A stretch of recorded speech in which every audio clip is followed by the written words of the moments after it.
Hello everyone, welcome back to my channel. Thank you so much for the subscribers, and please keep on my channel if you want to get updated on wellness, fitness, and health. We shall be hosting different people of different specialties. Any specialty that you want me to host, I'll be hosting it. And today we are hosting a nutritionist by the names of Patience. She's welcome to our channel. And I would like her to introduce herself further because she's a great lady that has really done a lot on advice for healthy eating. Patience, you're welcome.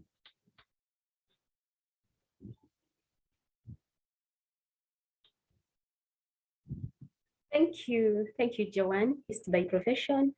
Yes, I'm happy to be part of this YouTube channel. Please tell us more about yourself. Introduce yourself to my viewers. Okay. Okay, thank you. Being a nutritionist, I did my Bachelor of Science in Human Nutrition and Dietetics from Chambogo University. And also, I recently completed my Master's of Science in Human Nutrition from the same university. Okay. I'm currently a part-time lecturer at Bara University of Science and Technology. Wow. Thank you.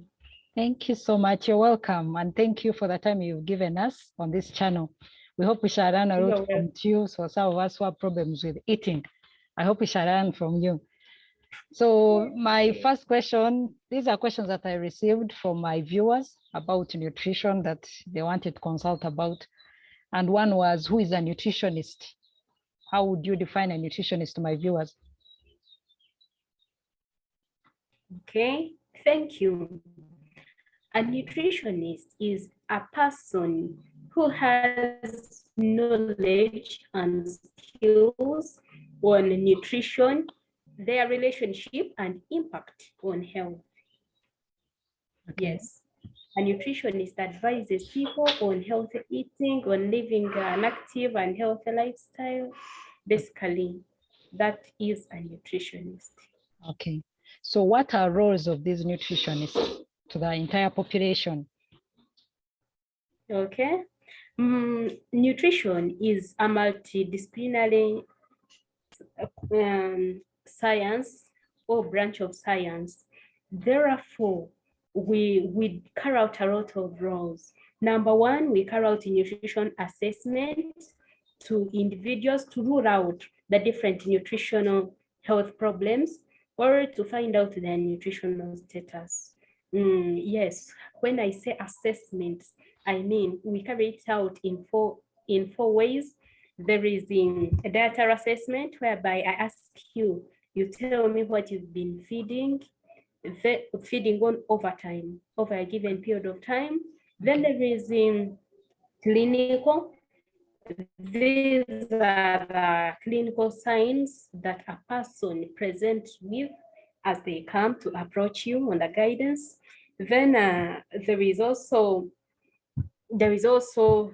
I talked about data, I talked about clinical. There is anthropometry, whereby you carry out you weigh and measure an individual to know their height, weight, find out the overall nutritional, the current nutritional status. Then also, finally, we do biochemical assessment, where we carry out a laboratory test and get the results. That is the confirmatory. It's not that it confirms the signs you've been seeing and whatever somebody has been telling you. Yes. Then, yes, we assess people's nutritional status. Then we give advice on healthy eating, healthy food choices. Basically, we advise. We are teachers, like a nutrition lecturer. Okay. We teach people, we educate people on living healthy lifestyle and eating healthy. Okay. Basically, then we also counsel. We do counseling to people. We counsel people with the different nutritional challenges and even other lifestyle challenge, life-related challenges. Yes, to ensure that we manage them, they live happily and healthy. Yeah, that's part of what we do, but it's a lot. We do research, we do nutritional research. So we are researchers. We also carry out research in different areas. Clinical trials, we're involved in field trials, projects. So basically, we carry out a lot of research like any other scientist. That's quite Thank a you. lot. So talking about the broad work that you do, where do we find you? If we want to refer these people, where would we find you? Okay. Being a multidisciplinary kind of field, we are found almost everywhere. Found in hospitals, we work in hospitals to receive, admit, and manage all forms of malnutrition, people with all forms of malnutrition. We are found in organizations. We work with organizations, different organizations, to work on different projects in order to improve the lives of people, to provide people with interventions based on their challenges and on their choices. Yes. Then also we are found in even in the military. We are found in barracks. Yeah, we are employed there, whereby people fall sick, people get malnourished, and a nutritionist recommends them diet which can suit them, and also we treat them with diet, and also they are referred to medical doctors. Yes, we work with many people. We don't work as an individual entity. We work with doctors, we work with nurses, we work with physiotherapists. So basically, we work with agriculturists. This food we consume, it has people who produce it. Yeah. Also, we can produce. Yeah, we do. We learn backyard. We teach backyard farming. So basically, we even work with the government. We work in many fields. Okay. Yes. So briefly, how would you describe healthy eating to people? Because which I think healthy eating is maybe the appealing food we find in supermarkets and hotels, restaurants. How would you define the healthy foods? Okay. Thank you for that question. Healthy eating is to do with making the right food choices. Yes. Healthy eating does not mean that you have to be too rich or you have to be poor to eat healthy. No. Eating healthy is by choice. You think you have, most people who actually healthy eating, because we are misled by the people in the higher class, the richer. People have this feeling of, when I get money, I want to live the lifestyle of this other person. I want to eat the way this other person eats, which is totally wrong.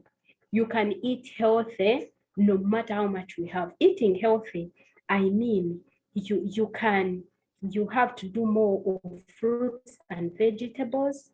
The cooking methods you use, you have to do more of boiling, you have to do more of boiling or boiling food more than frying. Yes, even if it's frying, let it be the simple, like the stir frying. That one, if you remember that small fat you add in the vegetables, it prevents loss of vitamin C and vitamin A. So we need to improve our methods of food preparation. Then we have to run away from, we are living in a period we call the paradigm shift, whereby people are running away from eating the so-called traditional foods, which are the healthy ones, to eating the fast foods. This could be due to the kind of environment we are in, the kind of work we do. When, for example, when you're a banker, you are working in office, you're always busy 24/7, you come back late, you have to cook something like rice, you cook spaghetti, food which gets ready quicker. Or you pass by the roadside or by the restaurant or by these people, vendors, street vendors, you buy something, you buy a Rolex, you go sleep and eat. You eat the right eating. That's You can reach home You prepare your katogo with nuts, you add katunkuma on top. These small eggplants, you call it katunkuma, you add it on top. Or you add your dodo on top. You add your skuma aside. You eat with an avocado. Or you buy a mango along the way. You wash it, you clean it, you eat along with it, or make some simple juice. So basically, healthy eating it doesn't have much to do with how much you have in the pocket, but it is to do with how much knowledge regarding health and nutrition you have. Or you may even be having knowledge, but you're lazy, or you don't want to change. But you know, when you don't change, change will change you. When diseases come in, you will change. Most of the people, we eat to live, L-E-A-V-E, to live, not to L-I-E-E. We eat to live and die, not to eat to live longer. Yeah, that is very true. So basically, that's what I can supplement. So what are some of the conditions that are as a result from the poor feeding that maybe that are common in our community or society from your experience?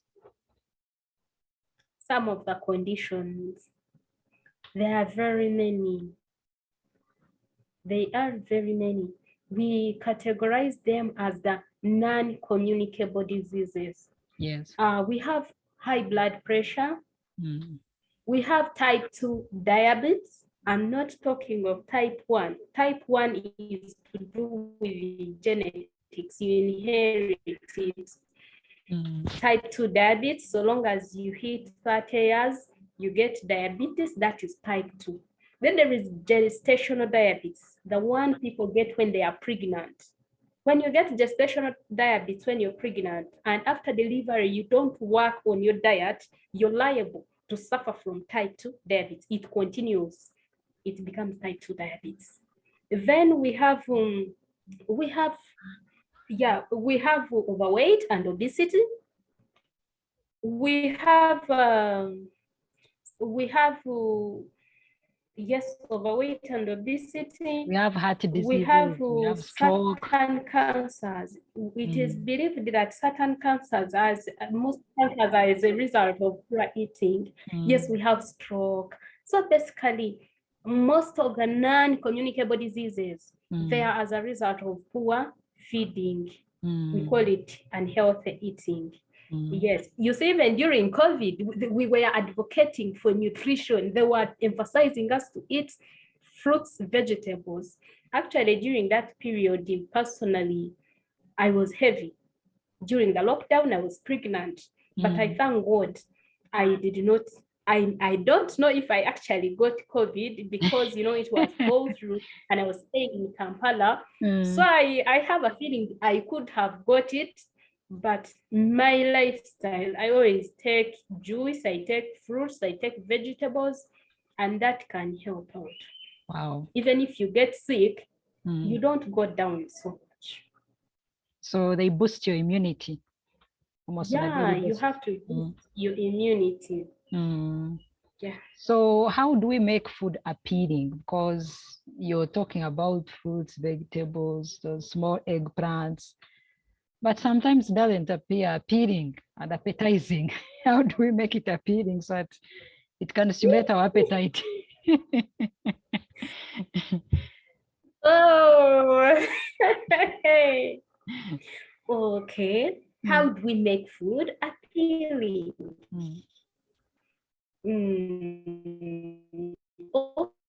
Okay. People say that children's food should be made appealing, but also our food adults, it should be made appealing. Yes. Yes. If you're boiling, the healthy eating we are talking about, for example, if you're to boil your food, you have to do courses of meals, like a 2-course meal. Maybe if lunchtime you've eaten katogo or katogo with what? Nuts. Supper, eat something different. Now, if you have boiled, supper, do some steaming. Maybe the matoke should be steamed so that it is more appealing. The other color comes out very well. Then we need to be eating vegetables and fruits. these vegetables, the food, we call it being colored. We ensure we have different colors on our plate. Yes, yeah. Different colors. Yeah. Maybe if you have a chicken, you should have the sweet potato.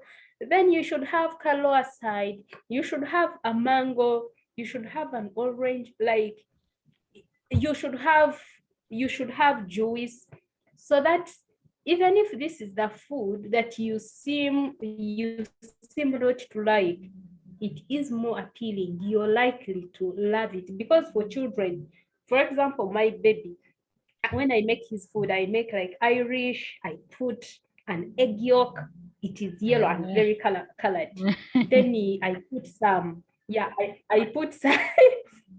I also put some bit of carrots. They are colored. So you find a kid tries to look out for this colored thing, and mind you, the more the colors, the more healthy one becomes, because these colored foods, they contain what we call polyphenols.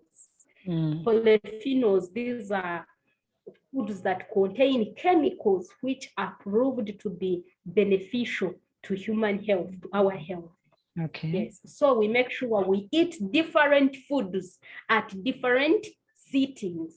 If lunch I've eaten matoke, let it not be monotonous. Matoke, the way us Baganda and Banyankole do. If you've been eating kalo, change after maybe 1 day or 2. And here I don't mean changing it's to do with your pocket. No. By the way, you can eat your silverfish as sauce. You can eat bilinganya as sauce. It is the orange. Are they orange? They are the purplish eggplants. The big Those are ones. eggplants, yeah. So, so you can eat healthy, basically. So what are the recommended times one should eat in a day? Because some say 2 times, others 5 times. Does it depend on the metabolic rate of the individual, or what are factors that you consider to determine how many times someone should eat in a day? Okay, thank you for that question. The number of times a person is supposed to eat in a day, it depends on the age, the health status, the food choices, time, and preferences. Basically, Wow. it is much. It depends on a lot of factors. For example, when you're at office, you are busy. You're likely to eat lunch, breakfast, supper. But in our layman's life, the life we live daily. Yes. You know why breakfast is called breakfast? It's the starter for the day. We are breaking the fast. Yeah. So overnight, you were not eating. So in the morning, you are supposed to eat breakfast to prevent ulcers, to prevent other nutrient must. I'm not meaning like it should be food cooked. No, it can be something simple, but you break that fast. And breakfast is supposed to be taken between 8 to 9 a.m. So you've taken your breakfast. That is our normal time. Normal as Ugandans, as middle, as any other in a layman's life, daily routine. Then we're supposed to eat lunch. We are supposed to eat supper. But in reality, we are supposed to be eating 6 times a day. Breakfast, mid-morning snack, which could be like an orange, it could be a banana, it could be like, then lunch, evening snack, then dinner, supper. But supper should not be taken beyond 8 p.m. Okay. Because remember, and it should be light. Okay. Because this food you're going to eat, from there you're going to sleep. So after eating, usually we recommend somebody to wait for the minimum of 1 hour for food to first break down a bit. Then you go to sleep after some time. So we recommend that time. I said according to the condition, if you're pregnant, you're supposed to, it is something different, which needs another time. Yeah.